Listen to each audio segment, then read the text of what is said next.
کہ یہ بیٹا ہے، یہ باپ ہیں، یہ گھر ہے، یہ گاڑی ہے، یہ فلاں ہے، لیکن ہم دنیا سے جاتے ہیں، ساری چیزوں کو جانتے ہیں، لیکن ہم اللہ کے کلام کو نہیں جانتے، وہ ہماری سمجھ میں نہیں آتا ہے۔ یہ بہت افسوس کی بات ہے، یہ شخص بہت ہی مفلس ہے، حقیقت میں یہی مفلس ہے۔ السلام علیکم ورحمۃ اللہ وبرکاتہ۔ محترم ساتھیوں، کیسے ہو؟ ٹھیک ٹھاک خیریت سے ہوں؟ آپ لوگوں کو پتہ بھی ہے کہ ہم اس پیج پہ کچھ دنوں سے پوسٹ چلا رہے ہیں اور آپ لوگوں کو بھیج رہے ہیں، آپ لوگ اس کو دیکھتے بھی ہیں کہ ہم اس رمضان کے مہینے میں فری میں قرآن عظیم الشان، اس طرح دیگر اسلامی مضامین ہم آن لائن سکھاتے ہیں، آن لائن پڑھاتے ہیں، اور اس کے ساتھ نورانی قاعدہ بھی ہیں، اور مسنون دعائیں، فرائض، واجبات، روزے کے مسائل وغیرہ، یہ چیزیں انشاءاللہ عزیز اس میں شامل ہوگی۔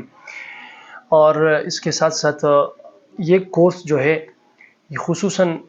ان لوگوں کے لیے بہت سنہری موقع ہے جنہوں نے بالکل قرآن مجید پڑھا ہی نہیں ہے، شروع سے بالکل انہوں نے شروع ہی نہیں کیا ہے، تو وہ ابھی سے اگر وہ شروع کرے تو انشاءاللہ عزیز ان کو بہت فائدہ ہوگا۔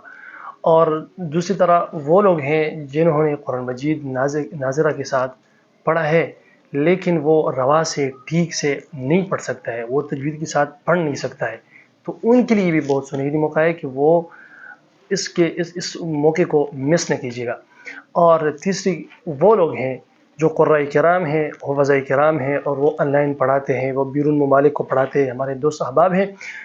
لیکن وہ غلط قرآن مجید پڑھاتے ہیں، کیونکہ وہ ضلوا فاضلوا، وہ خود بھی گمراہ ہوتے ہیں، دوسروں کو بھی گمراہ کر دیتے ہیں۔ کیونکہ ہم اس آن لائن فیلڈ میں اس لیے آئے ہیں، ہم نے ان لوگوں کو دیکھا، میں نے چینل دیکھ لیے، میں نے ویب سائٹوں کو دیکھا کہ وہ ساتھی قرآن مجید ساتھیوں کو پڑھاتے ہیں، آن لائن بیرون ممالک کو پڑھاتے ہیں، لیکن وہ غلط پڑھاتے ہیں۔ تو میرے محترم ساتھیوں، جو والدین ہیں ان سے بھی گزارش ہے کہ وہ اپنے لیے اپنے بچوں کو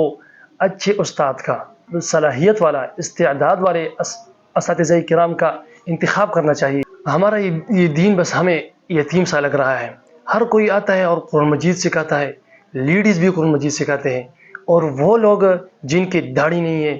جن کو کچھ آتا ہی نہیں ہے، اور وہ بھی آتے قرآن مجید سکھاتے ہیں۔ اور آپ لوگوں کو پتہ ہے کہ پاکستان میں کوئی ڈاکٹر بن سکتا ہے جن کے پاس ثبوت نہ ہو، کوئی دوائی بیچ سکتا ہے جس کے پاس ثبوت نہ ہو، لیکن یہ قرآن مجید ہے ہمیں یتیم لگ رہا ہے۔ یہ شریعت محمدی صلی اللہ علیہ وسلم ہے کہ ہر کوئی اپنی طرف سے بس جس طرح بھی سکھائے، جس طرح بھی پڑھائے، جس طرح بھی فرمائے، بس وہ ان کو اجازت ہے، کوئی روکنے والا نہیں ہے۔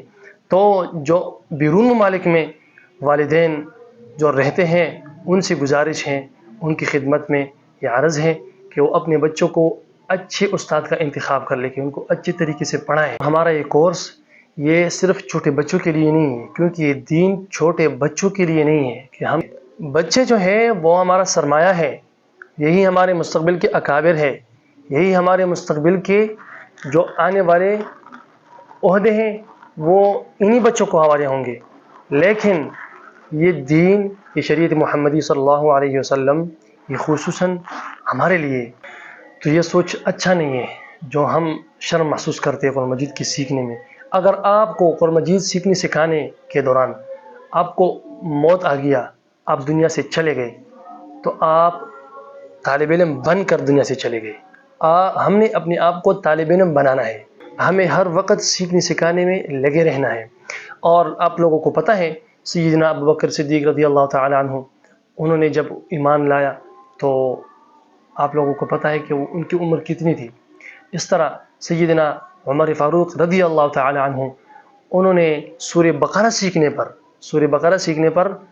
8 سال، تقریباً 12 سال انہیں لگائے ہیں، 12 سال۔ اور ہم کہتے کہ بس 2 مہینوں میں، 1 مہینے میں ہم قرآن مجید ختم کر لے، سب کچھ ختم کر لے، تو یہ اس طرح نہیں ہوتا ہے کہ ہم چھوٹے بچوں کو حوالہ کر دیں، ہم خود نہیں سیکھتے، ہمیں بھی جواب دینا ہے،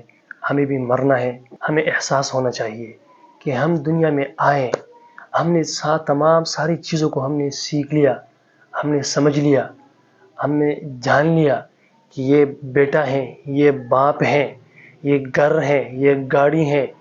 یہ فلاں ہے، لیکن ہم دنیا سے جاتے ہیں، ساری چیزوں کو جانتے ہیں، لیکن ہم اللہ کے کلام کو نہیں جانتے، وہ ہماری سمجھ میں نہیں آتا ہے۔ یہ بہت افسوس کی بات ہے، یہ شخص بہت ہی مفلس ہے، حقیقت میں یہی مفلس ہے۔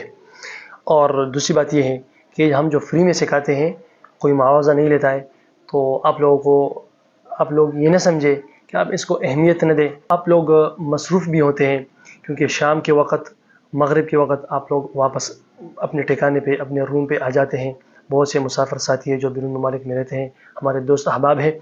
ان سے بھی ریکویسٹ ہے انشاءاللہ تعالی کل بروز پیر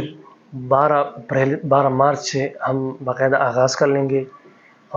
نورانی قاعدہ قرآن عظیم الشان ناظرہ کے ساتھ، اور تجوید کے کچھ رولز، اس طرح مسنون دعائیں اور اس طرح فرائض واجبات، بڑے بڑے مسائل انشاءاللہ العزیز. تو آپ لوگوں سے یہ درخواست ہے کہ آپ لوگوں نے پیج کو فالو کرنا ہے اور آگے اس کو وائرل کرنا ہے. جتنے بھی آپ لوگوں نے اس کو آگے وائرل کیا، کسی نے اس کو سیکھ لیا، تو یہ آپ لوگوں کے لیے صدقہ جاریہ ہیں. آپ لوگ بھی اس خدمت میں ہمارے ساتھ شریک ہو.